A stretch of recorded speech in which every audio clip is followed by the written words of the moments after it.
Le sélectionneur de l'Écosse, Steve Clarke, a enfin levé le voile sur la tant attendue liste des joueurs appelés à défendre les couleurs écossaises lors de la Coupe du monde de football de 2026. L'excitation est palpable alors que les supporters espèrent voir leur équipe briller sur la scène mondiale. Parmi les joueurs incontournables, Andrew Robertson, capitaine et arrière-gauche de Liverpool, et Kieran Tierney, défenseur vedette d'Arsenal, font partie des figures emblématiques appelées à mener la Tartan-Army. La liste ne se limite pas qu'à ces stars, on retrouve également Scott McTominay, le milieu de terrain dynamique de Manchester United, ainsi que John Jean, le créateur de jeux astucieux d'Aston Villa.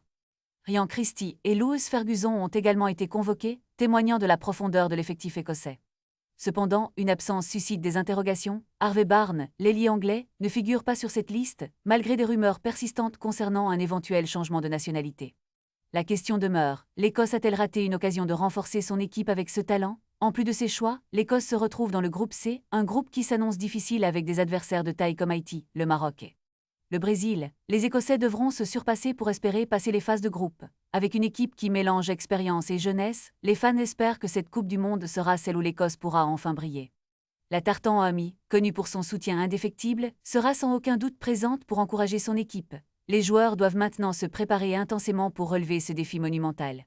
La passion du football écossais est plus forte que jamais et le monde entier attend de voir si cette équipe peut écrire une nouvelle page de l'histoire du football écossais. Les regards sont tournés vers le Qatar, où les rêves de millions de supporters écossais vont se heurter à la réalité du terrain. La Coupe du monde de l'année 2026 promet d'être un événement mémorable, et l'Écosse espère y laisser une empreinte indélébile.